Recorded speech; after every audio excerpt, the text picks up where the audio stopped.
Good afternoon to all of you, my brothers and sisters. Today, let's study Mark chapter 10, verse 46 to 52. The title of this is Jesus Heals the Blind Bartimaeus. Let's read this. Mark chapter 10, verse 46. Then they reached Jericho, and as Jesus and his disciples left town, a large crowd followed him. A blind beggar named Bartimaeus, son of Timaeus, was sitting beside the road. When Bartimaeus heard that Jesus of Nazareth was nearby, he began to shout out, "Jesus, son of David, have mercy on me." "Be quiet," many of the people yelled at him, but he only shouted louder, "Son of David, have mercy on me." Si Bartimaeus po ay isang pulubi at bulag. Nung nabalitaan niya tungkol kay Jesus Christ na nagpapagaling ng may sakit, ay nagkaroon po siya ng pag-asa. At nagplano po siya sa kanyang isipan na ma-meet si Jesus Christ na masasabi nating facing a chance for a lifetime. Chance na mahil siya sa pagiging bulag niya. Kaya ganun na lang ang pagiging porsigido niya nang mamit si Lord, at alam niyang isang opportunity lang ito na mangyayari, kaya hindi niya na pakakawala ng pagkakataong ito. Nang mabalitaan niya na si Jesus ay dadaan sa Jericho, ay nag-abang na siya sa road na kung saan darating si Jesus. At nang marinig niya na si Jesus Christ ay dumadaan sa harapan niya, ay bigla siyang sumigaw, "Jesus, son of David, have mercy on me." Subalit pinaktikom siya ng mga tao at sinabing, "Be quiet." Many people yelled at him. Sinabi sa kanya, "Huwag kang maingay." Hindi kanya naririnig.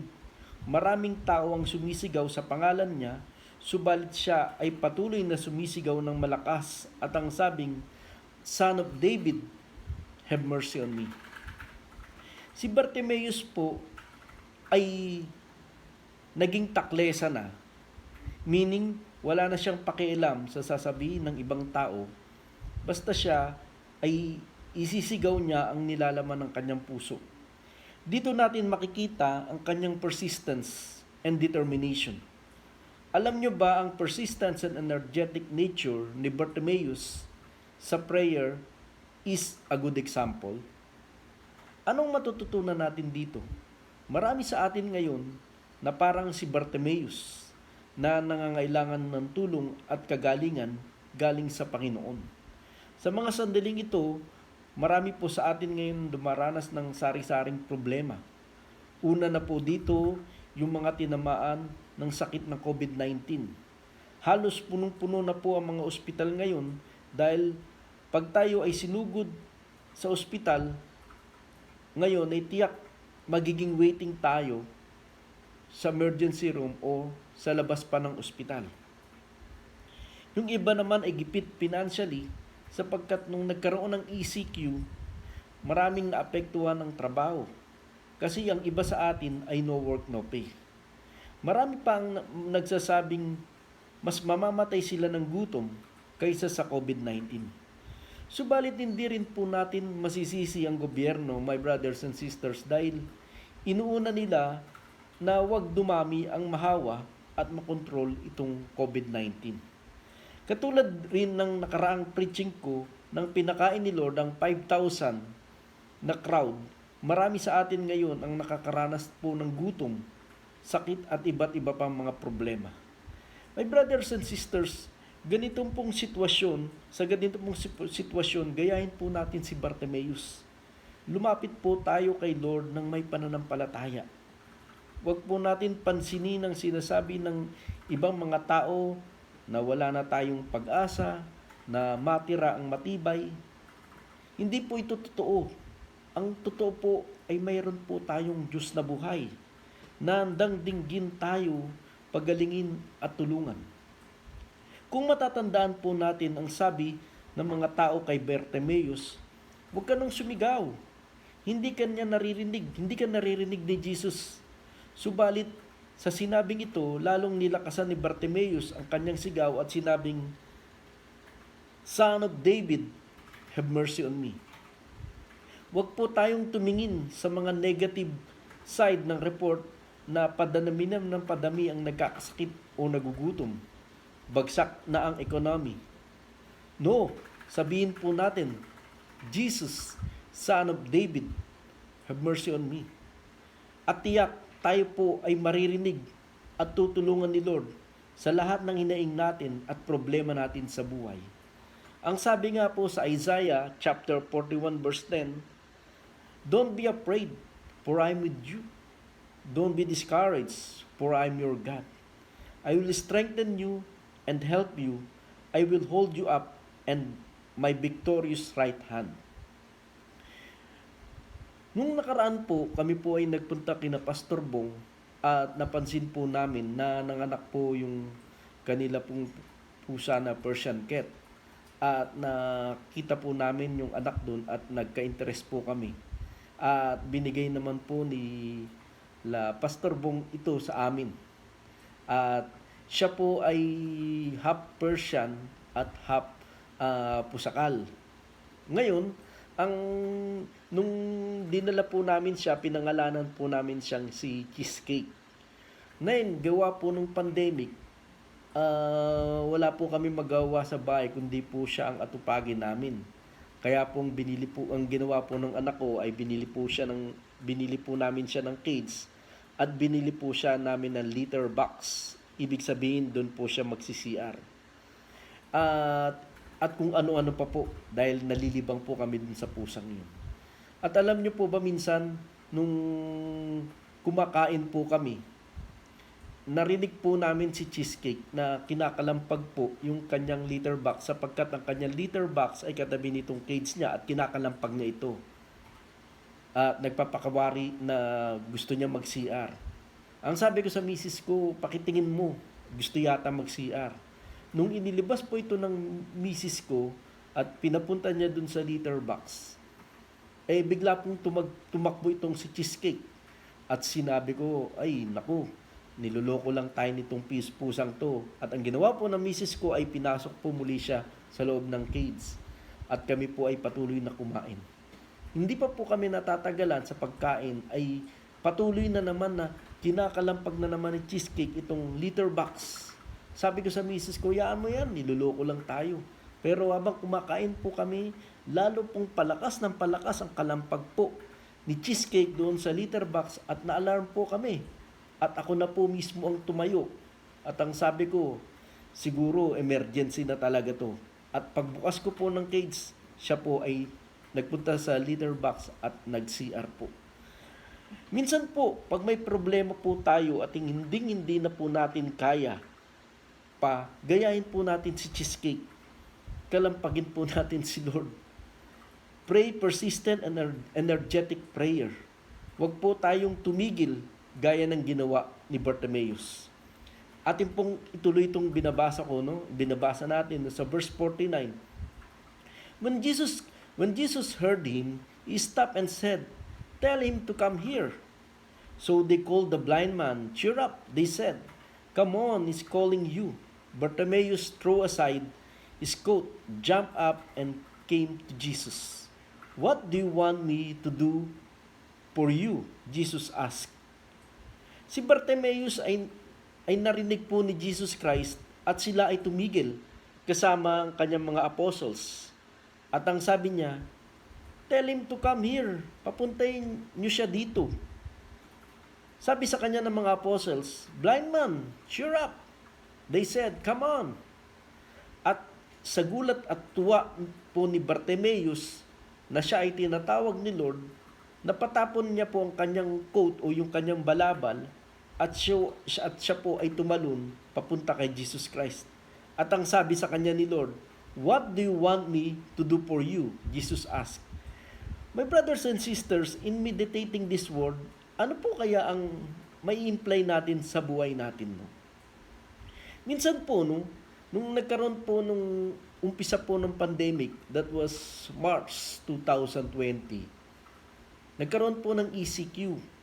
Nung nagkaroon po ng ECQ, ang bukas lang po yung mga essentials katulad po ng grocery, ng bank, at yung mga pera padala. At nung time pong yun, I need to go to the bank to pay my bills, ganun. At nung ako po ay pumunta sa bangko, ang laking gulat ko po dahil doon po sa labas ng bangko makikita po natin isang kanto pa. At wala po akong choice kundi ang pumila. Nagtiyaga po ako, nangawit po ako. And to make the long story short, ako po ay nakapasok sa loob ng bangko at nakita ko mahaba pa rin ang pila. And to make the long story short, nung ako po ay nandun na sa pinakasusunod doon sa teller, nakita ko po yung tatlo ko pong sinusundan, siguro dahil sa pandemic, nag-withdraw sila ng kanilang mga pera. Subalit, alam nyo naman, pag nag-withdraw, talagang ang tagal at ako po pinagpawisan, nangawit po ako, nahirapan. Pero nung narinig ko po yung word at sinabi po ng teller na, next customer please. Alam niyo po yung pagod ko po sa haba po ng pila at alam niyo po sa pagod ko na nagtiyaga po ako, pinagpawisan po ako. Nung narinig ko po yun, bigla pong naibsnan yun o nawala. At ako po ay napatalon papunta sa teller. Di ba po? Ganon din po nung nangyari kay Bartimaeus. Nandun po yung faith niya kay Lord. Na kung titingnan natin sa natural way, na parang hindi na siya maririnig ni Lord. Kasi sa dami ng mga taong sumisigaw kay Jesus. Pero yung faith niya kay Lord, ang nagtulak kay Lord, napakinggan siya. At sabihin sa kanya na, cheer up, come on. Alam kasi ni Bartimaeus that this is only a chance for a lifetime or one opportunity lang na dumaan sa Jericho si Jesus Christ. Kaya binuhos niya lahat ng effort at higit sa lahat, yung faith niya kay Lord. My brothers and sisters, ganun din po tayo. Let's always pray to God with persistent prayer. Means constant prayer, tuloy-tuloy. Sabihin natin, minsan faith, just a simple faith at just a simple kakulitan. Di po ba? Iba daw ang prayer nang may inihiling ka lang at iba po yung prayer ng nasusunugan. Kapag may inihiling ka lang, ganito lang po yung prayer mo, Lord, I pray, Father God, na magkaroon po ako ng ganito. At tapos na. Subalit ikaw, pag ikaw ay nasusunugan, Lord, iligtas niyo po yung aming pong rep. Lord, iligtas niyo po yung aming pong supa. Lord, iligtas niyo po yung mga nasusunog. Lord, di ba? Ganon po ang magagawa po natin.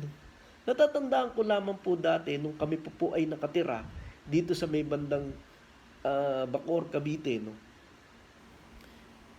That was 2 o'clock in the morning nang meron po akong narinig na parang sumisigaw na, parang sunog. Ngayon, na-alarm po ako. Ano kaya yung sumisigaw na yun na parang hindi ko maintindihan? At ako po ay lumabas ng kwarto at sinilip ko po sa bintana.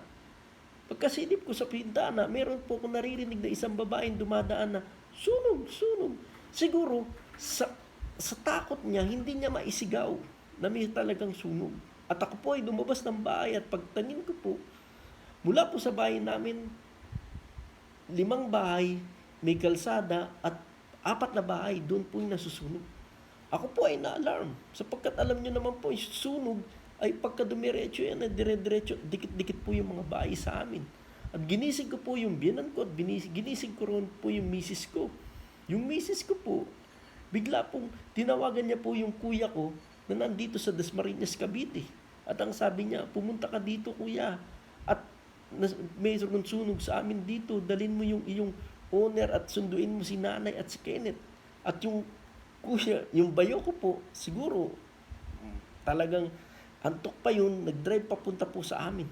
At ang ginawa ko po, nakita ko po yung mga kapitbahay na nagtutulong-tulong. Ang ginawa ko po, kumuha po ako ng isang timbang tubig. At nung nakita ko na malaki na yung sunog, binuhos po yung tubig at doon na lang po tumama, doon sa lupa. At lumapit po ako sa misis ko, sabi ko, matindi na yung sunog, ang laki na nasunog. Wala po kaming ginawa kundi ang mag-pray na lamang po. At ang sabi ko, Lord, You are the Son of David. Have mercy on us, O God. Nag-pray po kami. Just a simple prayer na may kaunting kakulitan. At alam niyo po ba yung nangyari? Yung tipong napatay po yung sunog. At nung napatay po yung sunog, yung mga kakapitbahay namin kumbaga nagtulong-tulong, and to make the long story short, namatay yung sunog at hindi na nila dumating pa yung bumbero. Nung dumating yung bumbero, patay na yung sunog dahil nagtulong-tulong yung kapitbahay namin. Prayer of Bartimaeus with persistence, just simple prayer. Ang maririnig po natin dito. At ang tanong kagad sa kanya ni Lord, what do you want me to do for you? Jesus asked. My brothers and sisters, sa mga sandaling pong ito, pagkatapos na tayo mag-pray with persistent prayer kay Lord at bigla tayong tanungin ni Lord, what do you want me to do for you? Ano kaya ang mararamdaman natin? Tiyak ang una natin mararamdaman, matutuwa po tayo. Dahil alam natin na tiyak na tayo tutugunan at sasagutin ng Panginoon sa ating panalangin. Ang sabi po dito, my rabbi, the blind man said, ito po yung sagot ni Bartimaeus, my rabbi, the blind man said, I want to see. Verse 52, and Jesus said to him, go, for your faith has healed you. Instantly, the man could see, and he followed Jesus down the road. Ang ibig pong sabihin ng rabbi means teacher. But in Greek uses the Hebrew term rabboni. Ang ibig po sabihin ng rabboni is my Lord or my Master. Ang sagot pala ni Bartimaeus is expressed humble submission toward Jesus, telling, I want to see. Ibig sabihin, tinawag niya si Lord na my Lord and my Master. At ang sabi sa kanya ni Lord, go, for your faith has healed you. Humayo ka dahil pinagaling ka na ng iyong pananampalataya. And he followed Jesus down the road. Nung natanggap po ni Bartimaeus ang kanyang kagalingan, niya ay tiyak nakakita po siya. Siguro po nung nakakita po siya, nagtatalo na siya sa tuwa. Dahil naibigay po ni Lord ang gusto niya. Nakaranas din po ba kayo ng ganito? Nung tayo po ay nagpray kay Lord at ibinigay po ni Lord, nung matapos po tayo magtaimtim na nagpray at binigay po ni Lord, siguro po nagtatatalon din po tayo, di ba? Dito natin makikita na si Bartimaeus at sinabi sa kanya ni Lord na humayo ka, ibig sabihin pumunta ka na sa gusto mong puntahan nung siya po ay nakakita. Subalit mas ginusto po ni Bartimaeus na sumunod na lang kay Lord sabang siya ay nabubuhay. Nung nakakita po si Bartimaeus, mas ginusto niya po na lagi na makita si Lord, kaya po nagpalo po siya kay Lord. Ano ang implikasyon nito sa ating pong buhay? Nung tayo ay nakakilala kay Lord at nung tayo ay patawarin niya sa mga kasalanan na ating ginawa, ay tinanggap po natin si Lord bilang Lord and Savior. Binigyan niya po tayo ng bagong pagkatao. Nung tanggapin natin ang Holy Spirit sa puso po natin, mas ninais natin na tayo ay sumunod at magpasakop kay Lord bilang Lord and Savior natin.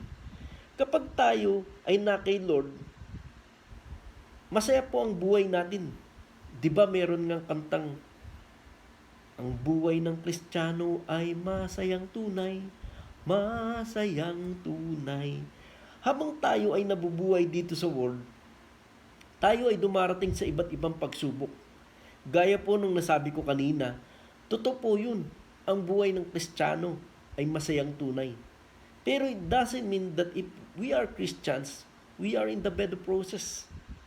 No, minsan po tayo po ay nakakaranas ng iba't ibang pagsubok because God has a purpose for us to conform into His image at magkaroon po tayo ng endurance. Sabi nga sa Bible, His ways are not our ways and His thoughts are not our thoughts. But all things work together for good for those who love the Lord. Ang sabi po sa 2 Timothy chapter 4, I have fought the good fight the good fight. I have finished the race and I have remained faithful. Sabi rin po sa Hebrews chapter 12 verse 1, therefore, since we are surrounded by such a huge crowd of witnesses to the life of faith, let us strip off every weight that slows us down, especially the sins that we are easily strips up, and let us run with endurance the race God has set before us. Tayo ay nasa race po in our Christian life. Run with endurance. Crowd of witnesses, they are watching us. At nagsasabi po sila na, run, kaya niyo yan. Run the race with faith and endurance with the Lord. Especially yung natutunan po natin ngayon sa Word of God, gayahin po natin si Bartimaeus. Pag tayo ay may pagpe-pray kay Lord, pray with persistent, energetic, with determination. Hindi pag di tayo sinagot sa prayer natin, sasabihin na ng ibang tao sa atin, tumigil ka na. Huwag mo nang gawin yan. Hindi ka pakikinggan ni Lord. No, lalo po tayong sumigaw na, Jesus, Son of David, have mercy on me. At tiyak, titigil si Lord at sasabihin din sa atin, go, for your faith has healed you. Dininig na ang iyong panalangin dahil sa iyong pananampalataya. Let us continue to have faith with God, pray persistent with determination. Sabi nga sa kanta, di ba? In His time, make all things beautiful in His time. Ibig sabihin, in God's perfect time, ibibigay din sa atin ni Lord ang inihiling natin. Tulad ng inihiling ni Bartimaeus na siya ay makakita na ibinigay ni Lord sa kanya in His time. Bago po tayo magtapos, ako po lamang ay magkikwento sa inyo. When I was 40 to 42 years old, nag-try po ako mag-take ng board exam dahil nung kabataan ko po, nung ako po ay nakagraduate, nagtrabaho po na ako kaagad. Dahil nag-try po ako mag-take ng board exam dahil yung po mga kaklase ko nung college ay karamihan po sa kanila ay license na at ako po ay nalulungkot sa akin dahil pag kikita ko po sila, na-encourage po ako. Subalit, I was 42 years old that time at parang alam nyo naman po, pag may edad na, yung memory talaga niyan, may memory gap na. Pero sabi ko kay Lord, Lord, have mercy on me. Di ba? Ako po ay patuloy na nangarap para po ako si Bartimaeus na bulag na, Lord, gusto ko makakita. Lord, gusto ko pong pumasa. Kaya ang nangyari po yun, nung ako po ay nag-review, ako po ay lumuhod sa Panginoon. Umiyak po ako sa Panginoon, kinalampag ko po yung langit. At ako po ay umiling kay Lord. Ang sabi ko kay Lord, Jesus, Son of David, have mercy on me. At ito po ay iniyak ko kay Lord. At alam niyo po ba, di ko po expect na pumasa po ako. My brothers and sisters, kung kayo po ay meron hinihiling kay Lord at tingin po natin na imposible, tayo po ay magkaroon ng faith sa Panginoon. Kung isipin po natin si Bartimaeus, bata pa lang po siya, bulag na siya at isipin natin siguro marami ng doktor tumingin sa kanya, wala na siyang pag-asa makakita. Subalit siya ay patuloy na nampalataya at patuloy na nagkaroon ng faith kay Lord na didinggin ni Lord ang kanyang panalangin. At ito po ay binigay sa kanya ni Lord in His time. At in His time po, binigay din po sa akin ni Lord. At in His time, ibibigay po rin sa atin ni Lord lahat po ng bagay. Basta po tayo wag susuko, tayo po ay patuloy na manampalataya at magpasalamat lagi sa Panginoon. Yun lang po, and God bless to all of you.